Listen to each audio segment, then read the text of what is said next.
Au beau milieu du repas de Noël, mes parents m'ont annoncé que je ne comptais plus pour eux. Alors, j'ai acquiescé poliment, je suis sorti sans faire de bruit et j'ai arrêté de payer les 250 000 $ de frais médicaux qui maintenaient ma mère en vie.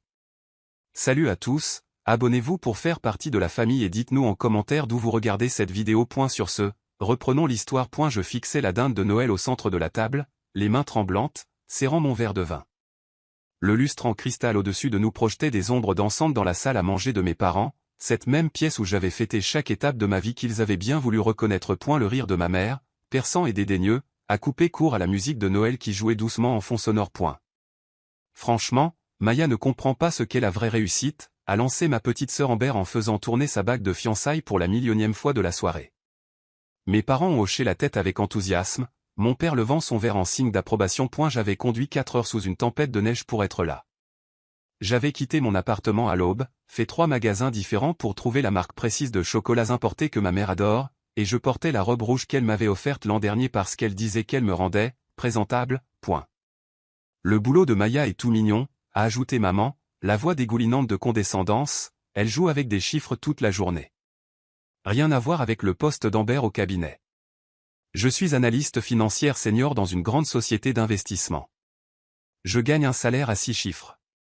Mais, allez savoir pourquoi, mes réussites semblaient toujours se dissoudre dans le néant dès qu'on les comparait à la carrière juridique d'Amber ou au cabinet médical de mon frère, Derek. En fait, j'ai eu une promotion le mois dernier, ai-je dit doucement en posant ma fourchette. Je dirige maintenant une équipe de 12 personnes. La table est restée silencieuse pendant exactement 3 secondes avant que Derek ne se racle la gorge. C'est sympa, sœurette.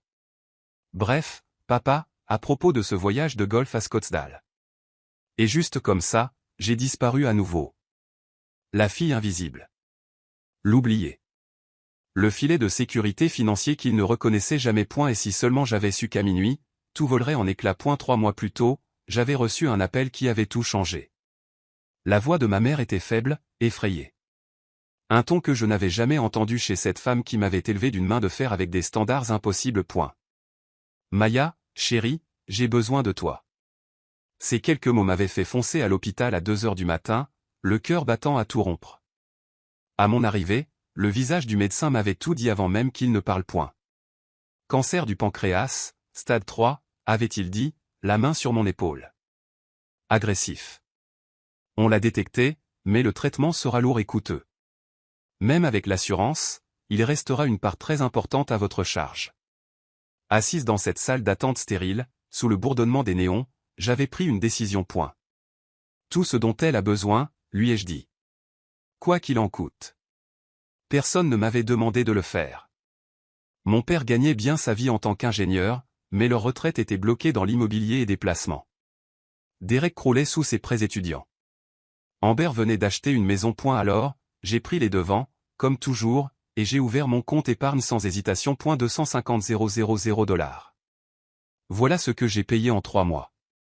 Chimiothérapie, radiothérapie, traitements expérimentaux, infirmière privée, le meilleur oncologue de l'État. J'ai liquidé mon portefeuille d'investissement, vidé mes économies, emprunté sur mon plan retraite. Toutes les 2 semaines, je conduisais jusque chez eux avec des courses, des médicaments et un sourire. Je restais assise avec maman pendant ses mauvais jours, lui tenant la main pendant qu'elle vomissait, écoutant ses peurs de mourir. Et pas une seule fois, pas une seule, elle ne m'avait remercié. Tout le monde, j'ai une nouvelle. La voix d'Amber a résonné comme une cloche, me tirant de mes pensées. Elle s'est levée, son fiancé Marcus se levant à ses côtés, la main protectrice dans le bas de son dos. Toute la famille s'est penchée vers elle, impatiente et attentive, d'une manière qu'il ne l'était jamais quand je parlais. On va avoir un bébé. Amber a couiné et le chaos a éclaté. Maman a littéralement hurlé de joie, les larmes coulant sur son visage en se précipitant pour étreindre Amber. Papa a sorti son téléphone immédiatement, appelant déjà la famille pour répandre la nouvelle. Mon bébé va avoir un bébé, sanglotait maman, le visage enfoui dans l'épaule d'Amber. C'est le plus beau cadeau de Noël de tous les temps. Rien ne pourrait surpasser ça. J'observais depuis mon siège, mes félicitations noyées par les célébrations. J'étais heureuse pour elle, vraiment. Mais la douleur dans ma poitrine se creusait, plus large, plus profonde. Me célébrerait-il jamais comme ça? Et ce n'est pas tout, a annoncé Derek, se levant avec sa petite amie Jennifer. On se marie en juin.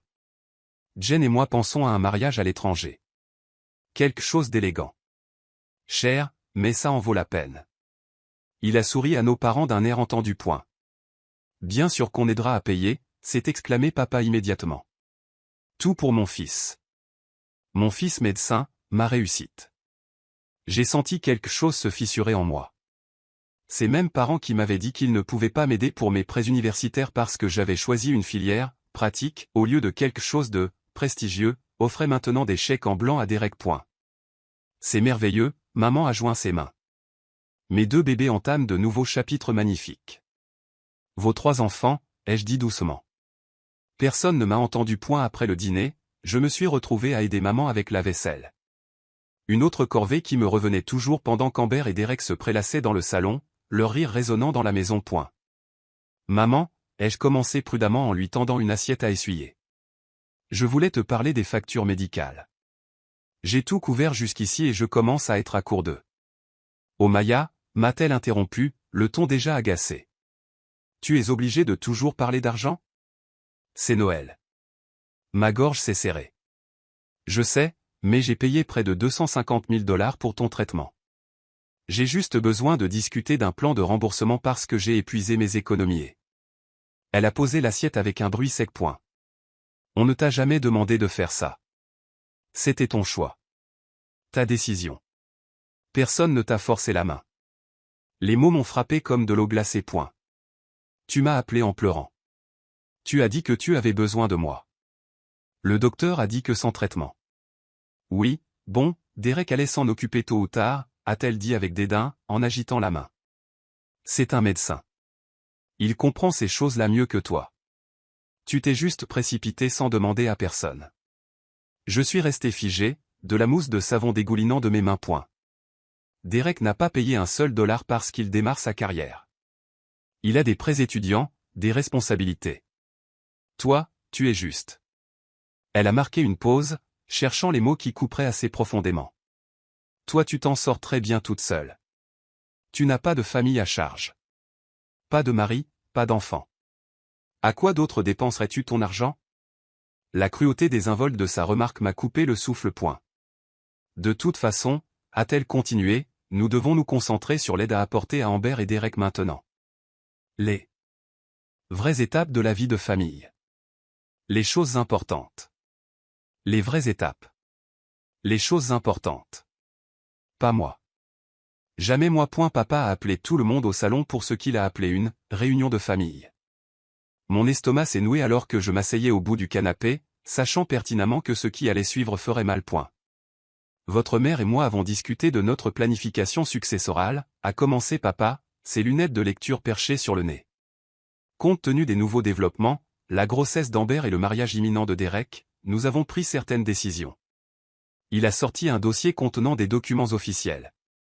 Maman était assise à côté de lui, la main posée sur son genou, un sourire satisfait aux lèvres. La même femme que j'avais tenue alors qu'elle vomissait à cause de la chimio. La même femme dont j'avais sauvé la vie avec mes économies. Nous révisons notre testament, a annoncé maman. La maison ira à Derek puisqu'il aura besoin d'espace pour sa nouvelle famille.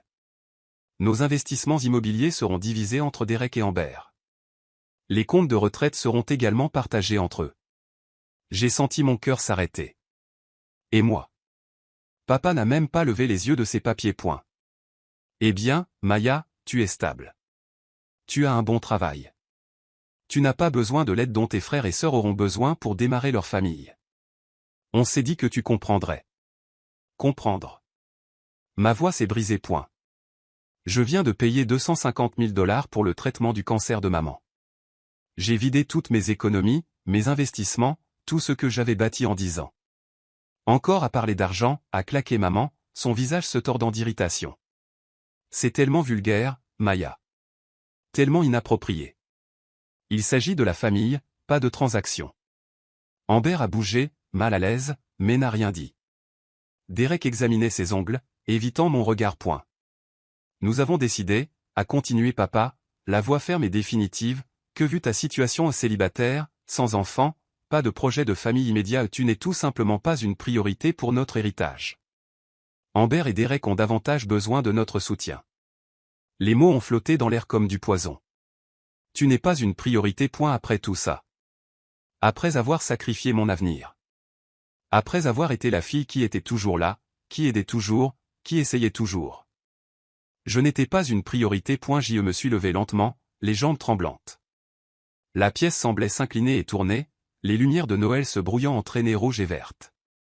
Ma poitrine était serrée, compressée, comme si quelqu'un avait enroulé des bandes d'acier autour de ma cage thoracique. Laissez-moi être sûr de bien comprendre, ai-je dit, ma voix remarquablement stable malgré le tremblement de terre intérieur. J'ai payé le traitement du cancer de maman. En totalité. 250 000 $. Je lui ai sauvé la vie. Et maintenant, vous me dites que je ne compte pas assez pour être incluse dans votre testament. Ce n'est pas une question de compter ou pas, a dit papa, me regardant enfin avec ses yeux froids et pragmatiques. C'est une question de besoin.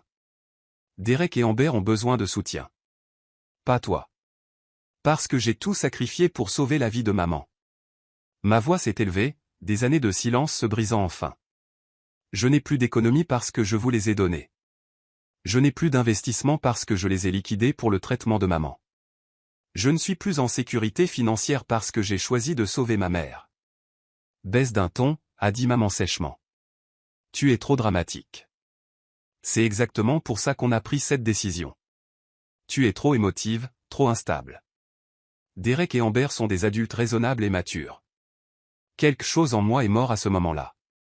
Un dernier espoir désespéré que peut-être ils m'aimaient depuis toujours, que j'avais peut-être juste. Imaginez le favoritisme, la négligence, le rejet constant. Répondez-moi, ai-je dit doucement, les larmes coulant maintenant sur mon visage.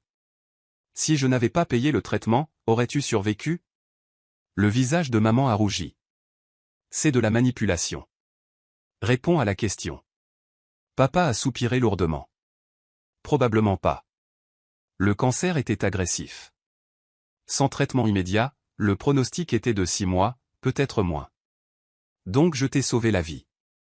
Et nous en sommes reconnaissants. L'êtes-vous, les jeux interrompus, ma voix tranchante comme du verre brisé. L'êtes-vous vraiment?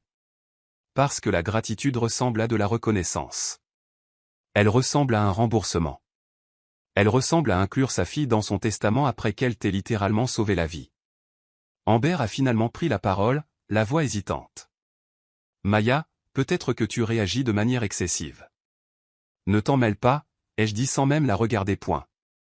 Nous devons être honnêtes avec toi, Maya, a dit maman en se levant pour me faire face.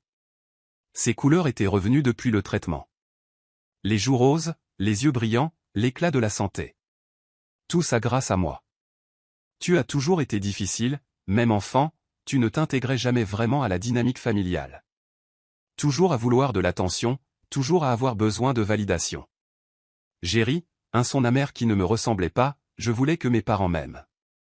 Ce n'est pas avoir besoin d'attention. C'est un besoin humain fondamental.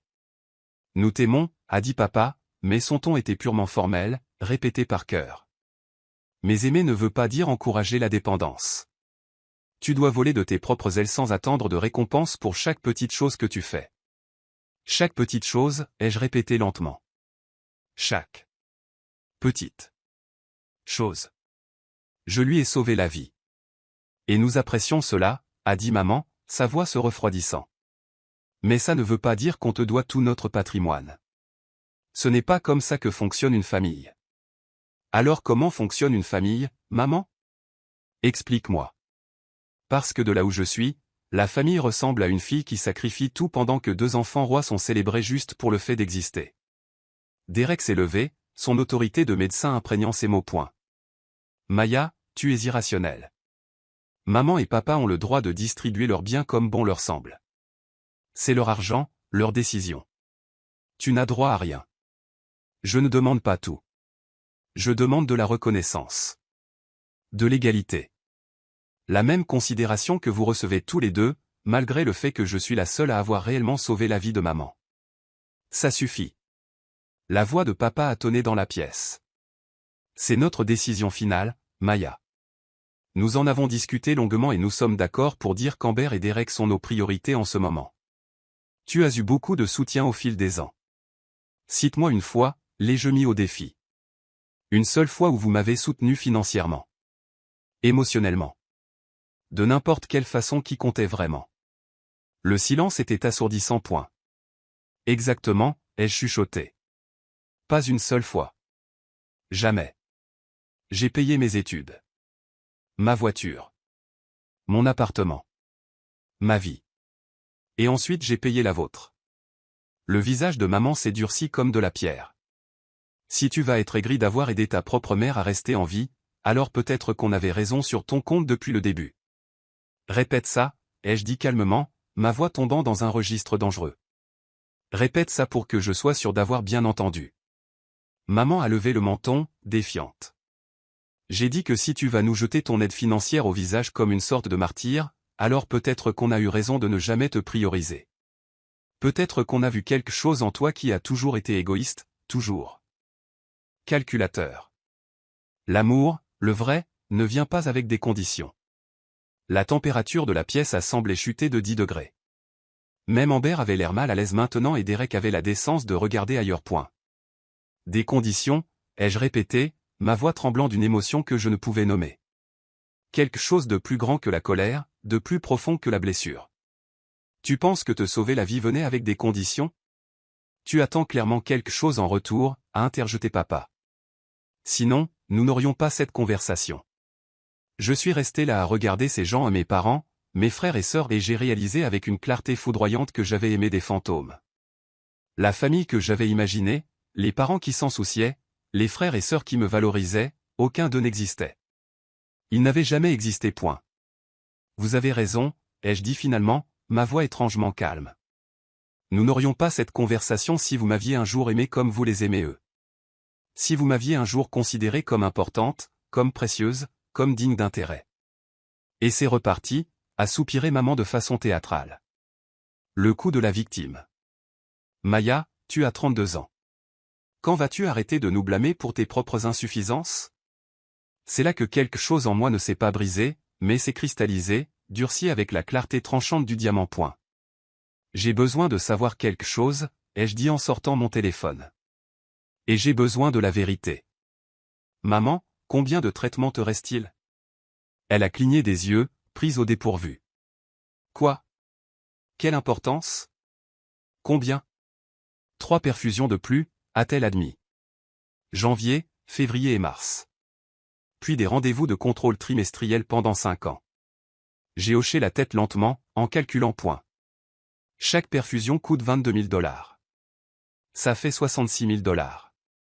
Plus le suivi, environ $8 000 par an pendant 5 ans. On parle d'un minimum de $106 000 supplémentaires. Qu'est-ce que tu fais? A demandé papa, le soupçon s'insinuant dans sa voix. Point. Je suis pragmatique, ai-je dit. Puisque je ne suis pas une priorité. Puisque je ne compte pas. Puisque mon sacrifice ne signifie rien. Je les ai regardés un par un. Ma mère en rémission grâce à mon argent. Mon père qui ne m'avait jamais dit qu'il était fier de moi. Ma sœur enceinte d'un bébé qui recevrait plus d'amour que je n'en avais jamais eu.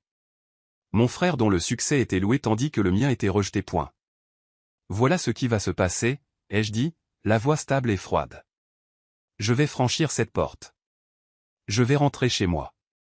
Et demain matin, j'appelle le service de facturation de l'hôpital et le centre de traitement. Le visage de maman est devenu livide. De quoi tu parles?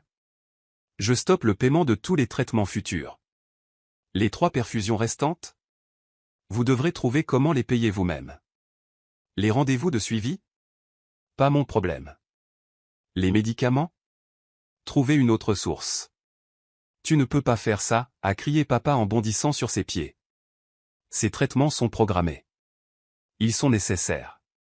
Tu as tout à fait raison, papa. Ils sont nécessaires. Ils sont nécessaires pour garder maman en vie. Tout comme les $250 000 que j'ai déjà payés étaient nécessaires. Mais puisque je ne suis pas une priorité, puisque je ne compte pas, puisque mon aide venait apparemment avec des conditions, je retire ces conditions. C'est de la folie, Derek s'est avancé. Maman pourrait mourir sans ces traitements.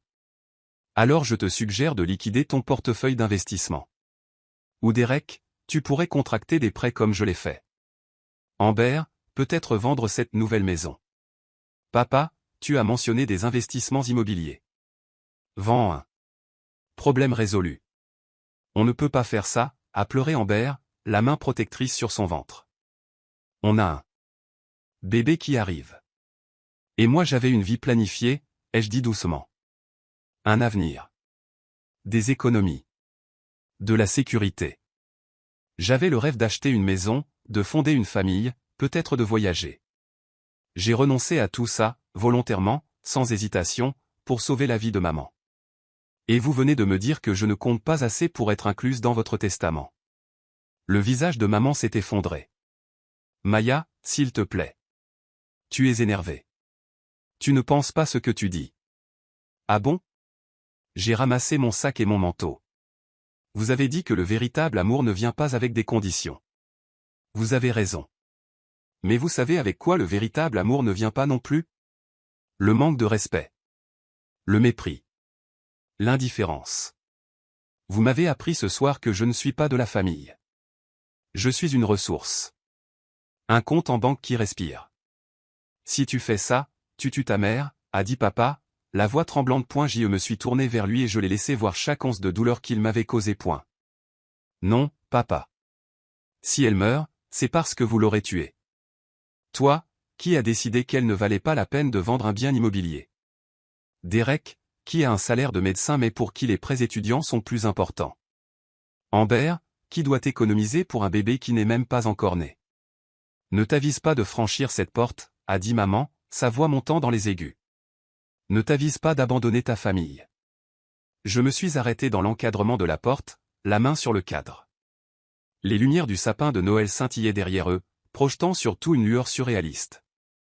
Cela aurait dû être un moment d'amour, de famille, d'unité. Au lieu de cela, c'était la mort de toutes les illusions que j'avais jamais entretenues. Abandonner ma famille. Je me suis retourné lentement. Maman, on ne peut pas abandonner des gens qui ne vous ont jamais revendiqué en premier lieu. Tu l'as dit toi-même. Je ne suis pas une priorité. Tu l'as rendu parfaitement clair. On ne voulait pas dire ça comme ça, a dit Amber, mais sa voix manquait de conviction. Nous savions tous qu'il voulait dire exactement ça. Si, c'est ce que vous vouliez dire. Et c'est bon. Vous avez le droit d'avoir des priorités. Vous avez le droit de distribuer vos biens comme vous le souhaitez. Et j'ai le droit d'arrêter de financer ces priorités. J'ai sorti mon téléphone à nouveau, mes doigts tremblants mais déterminés. En fait, laissez-moi passer cet appel tout de suite. Je veux que vous voyiez exactement à quel point je suis sérieuse. Non. Maman s'est jetée en avant, mais papa l'a retenue par le bras. J'ai composé le numéro d'urgence du service de facturation de l'hôpital. Même le soir de Noël, quelqu'un a répondu. Bonjour, oui, c'est Maya Johnson. J'appelle concernant le numéro de dossier 447-923B au nom de Patricia Johnson. Je dois annuler tous les paiements automatiques futurs et révoquer ma responsabilité financière pour tous les traitements à venir. Pourquoi? Le cri de maman était primal, terrifié. Oui, je comprends que c'est inhabituel. Oui, j'en suis certaine. La patiente devra prendre d'autres dispositions de paiement immédiatement. J'ai fait une pause pour écouter. C'est exact. Tous les traitements programmés à partir du 8 janvier. Merci. Oui, veuillez m'envoyer une confirmation écrite. J'ai raccroché. Le silence dans la pièce était absolu. Même la playlist de Noël s'était arrêtée, pile au mauvais ou au bon moment. Voilà, ai-je dit calmement. C'est fait. Vous avez 2 semaines pour trouver comment payer la perfusion du 8 janvier. Je vous suggère de commencer à passer des coups de fil. Joyeux Noël. Tu es un monstre, a chuchoté Amber, les larmes dévalant son visage. Comment peux-tu faire ça? J'ai regardé ma petite sœur, qui avait toujours été plus jolie, plus intelligente, plus aimée, et je n'ai rien ressenti d'autre. Que de la fatigue. J'ai appris des meilleurs. J'ai marché jusqu'à ma voiture sous la neige qui avait recommencé à tomber, d'épais flocons qui s'accrochaient à mes cheveux et fondaient sur mes joues, se mélangeant aux larmes que je ne pouvais arrêter. Derrière moi, j'ai entendu la porte s'ouvrir violemment. Maya. Maya. Derek a couru après moi, ses chaussures de ville glissant sur le verglas.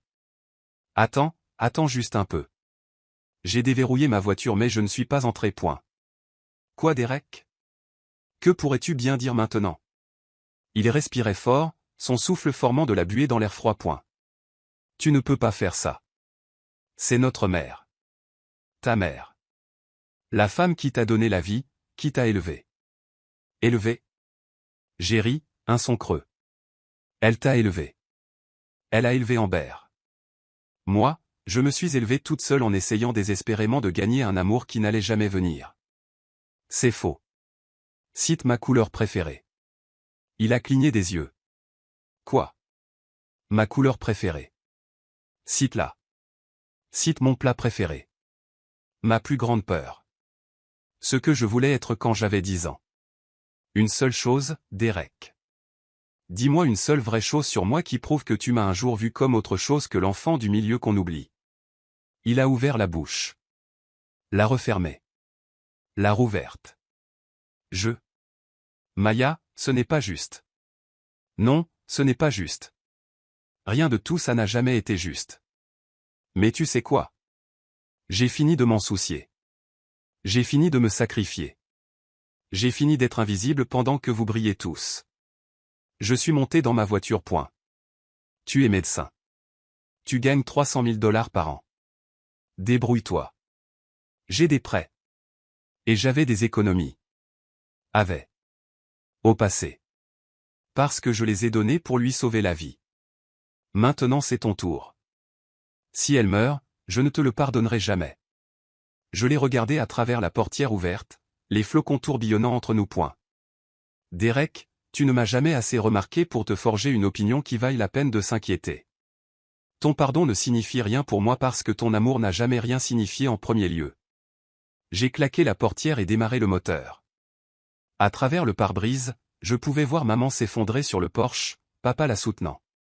Amber se tenait dans l'embrasure de la porte, la main sur son ventre, le visage pâle. J'ai passé la marche arrière et je suis parti. Point. Pour la première fois en 32 ans, je n'ai pas regardé en arrière. Point. Pendant 3 jours, mon téléphone n'a pas arrêté de sonner. Le soir de Noël, 47 appels manqués. Le 26 décembre, 63. Le 27 décembre, 89. Ils appelaient de tous les numéros. Le portable de maman, celui de papa, le fixe, le numéro de Derek, celui d'Amber, même les téléphones de Marcus et Jennifer. J'y n'ai pas répondu. Pas une seule fois. Les messages vocaux ont commencé désespérés.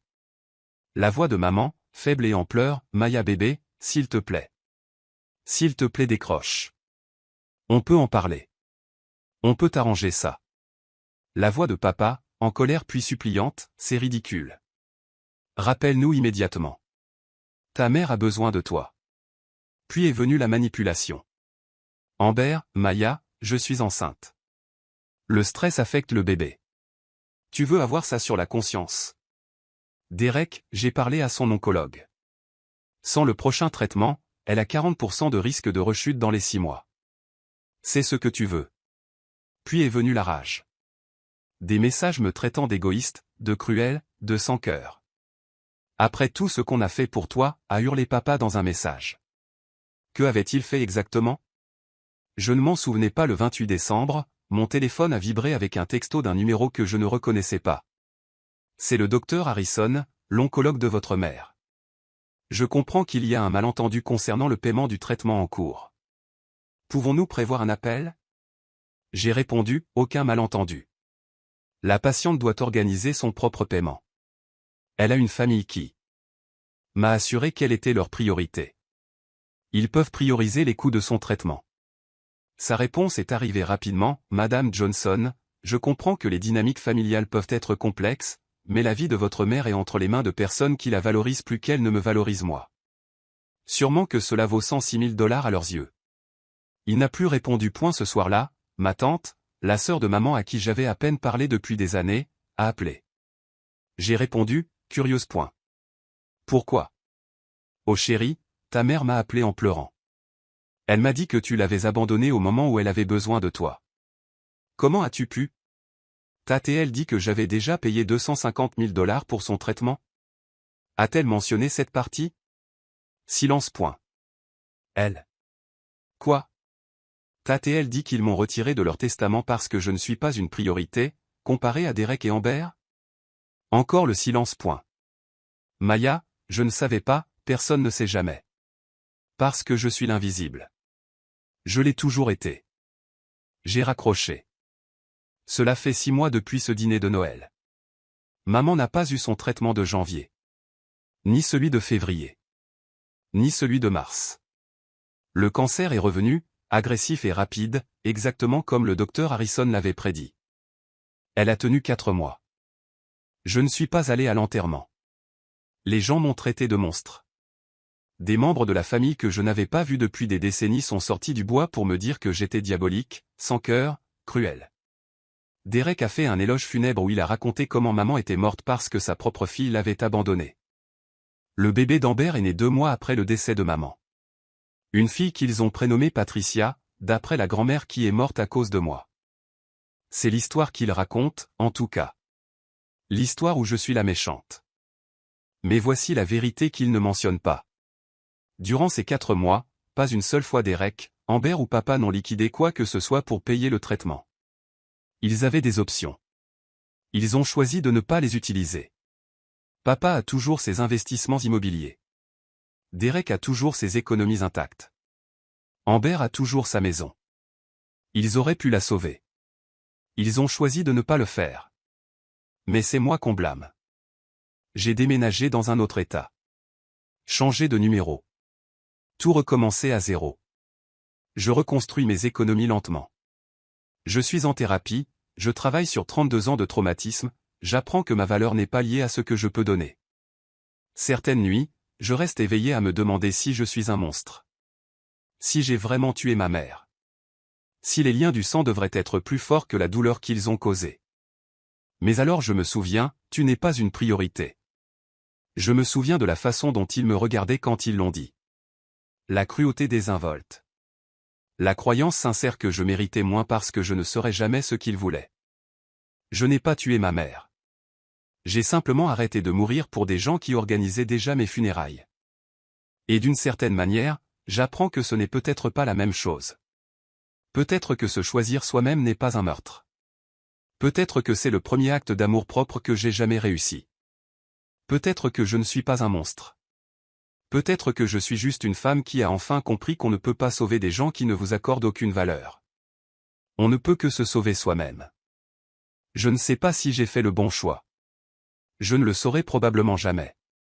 Mais je sais ceci, je suis toujours là. Je respire toujours. Je me bats toujours pour une vie qui est enfin la mienne.